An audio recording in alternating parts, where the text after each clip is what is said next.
Cancer ఒకసారి confirm అయిన తర్వాత మనం స్టేజింగ్ వర్కప్ అనేది చేస్తాం. సో స్టేజింగ్ వర్కప్ అంటే ఉదాహరణకు పేషెంట్కి ఒక 5 సెంటీమీటర్ల గడ్డ ఉంది, అండర్ ఆర్మ్స్లో గడ్డలు తగులుతున్నాయి అనుకోండి, ఇంకెక్కడైనా అది పాకిందా అన్నది నిర్ధారించుకోవటానికి ఎదర్ సిటీ స్కాన్ అయినా చేస్తాము. పొట్ట సిటీ స్కాను మరియు chest CT scan and bone scan 3 రకాలు చేస్తాము. లేదా ఒకేసారి పెట్ స్కాన్ కూడా చేసే అవకాశం ఉంది. సో రెండిట్లో ఏదనేది పేషెంట్ టు పేషెంట్ డిసైడ్ చేయడం జరుగుతుంది. అండ్ వెరీ ఎర్లీ స్టేజ్ 2 సెంటీమీటర్ల గడ్డ, 3 సెంటీమీటర్ల గడ్డ అండ్ అండర్ ఆర్మ్స్లో ఎలాంటి గడ్డలు లేవు అని అంటే జస్ట్ ఎక్స్రే అండ్ అల్ట్రాసౌండ్తో మనం ట్రీట్మెంట్కి ప్రొసీడ్ అయిన సందర్భాలు కూడా చాలా ఉంటాయి. సో ఒకసారి మనం స్టేజింగ్ వర్కప్ అయిన తర్వాత పేషెంట్ ట్రీట్మెంట్కి ఫిట్టా కాదా అన్నది చూస్తాం. అది మనం chemotherapy fitness 2D echo scan చేపిస్తాము. కార్డియాక్ కండిషన్ ఎట్లా ఉంది, బ్లడ్ టెస్ట్లు ఎట్లా ఉన్నాయి, లివర్ టెస్ట్లు ఎట్లా ఉన్నాయి, కిడ్నీ టెస్ట్ ఎట్లా ఉన్నాయి. సో ఇవన్నీ ఫిట్నెస్ పరంగా ఒక అంచనాకి వస్తాం, ఎంత ఫిట్నెస్ ఎలా ఉంది పేషెంట్ది అని చెప్పేసి.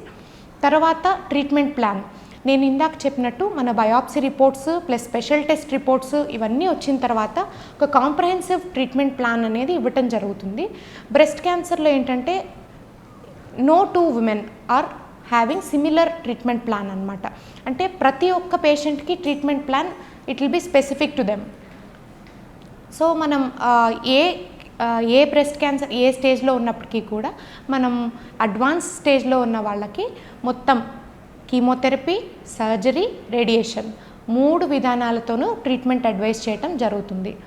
సో వెరీ ఎర్లీ స్టేజ్ 2 సెంటీమీటర్ల లోపు గడ్డలుండి మనకి అండర్ ఆర్మ్స్లో గడ్డలు లేకున్న వాళ్ళకి డైరెక్ట్గా సర్జరీకి పంపటం జరుగుతుంది. కొంతమందిలో సెంటీమీటర్ గడ్డ ఉన్నా కూడా అది మన ఐహెచ్సి స్పెషల్ టెస్ట్ రిపోర్ట్స్లో ట్రిపుల్ నెగటివ్, హార్మోన్స్ నెగటివ్ అని వచ్చినట్లయితే వాళ్ళల్లో ఫస్ట్ కీమోథెరపీ తీసుకున్న మనకి ఆ ట్రీట్మెంట్ ప్లాన్ కూడా వేరేగా ఉంటుంది.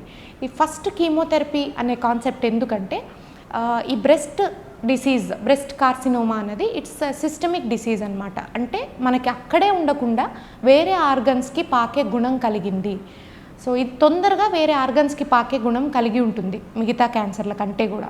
సో ఎప్పుడైనా ఈ గుణం కలిగిన క్యాన్సర్లకి మనం కీమోథెరపీతో ఆ వ్యాధిని అడ్రస్ చేయడం జరుగుతుంది. సో కీమోథెరపీ ఇచ్చినప్పుడు ఏమవుతుందంటే అది మనం ఇంజెక్షన్ సెలైన్లో కలిపి బ్లడ్లో ఎక్కిస్తాం. సో బ్లడ్లో ఉన్న క్యాన్సర్ కణాలు చంపటానికి మన కీమోథెరపీ అనేది ఉపయోగపడుతుంది. వేరాజ్ రేడియేషన్, సర్జరీ ఇవి 2 కూడా లోకల్ ట్రీట్మెంట్ పద్ధతులు. సో అక్కడ మాత్రమే గడ్డకి మాత్రమే ట్రీట్మెంట్ ఇచ్చే విధంగా మనకి radiation and surgery 2 local therapies. Whereas chemotherapy is completely systemic therapy మనకి. సో ఈ 3 విధానాలు అప్రోప్రియేట్గా మనం పేషెంట్ని బట్టి చూస్ చేసుకుంటూ వెళ్తాము. కొంతమందిలో హార్మోన్ పాజిటివ్ క్యాన్సర్స్ ఉండి గడ్డ చాలా చిన్నది ఉండి ఒక 5 సెంటీమీటర్ లోపు గడ్డ ఉండి చంకల్లో ఎలాంటి గడ్డలు లేని వాళ్ళకి మేము ఈవెన్ మనం సర్జరీ అయిపోయిన తర్వాత కీమో అక్కర్లేకుండా కూడా మనకి ఆప్షన్స్ ఉంటాయి. బట్ ఎప్పుడు ఒక జెనెటిక్ టెస్టింగ్ చేయించుకొని తిరిగి వచ్చే రిస్క్ ఎంత ఉంది అన్నది కన్ఫర్మ్ చేసుకొని దాన్ని బట్టి మనం ట్రీట్మెంట్ ప్లాన్ కాంప్రహెన్సివ్గా ఇవ్వటం జరుగుతుంది ప్రతి పేషెంట్కి కూడా.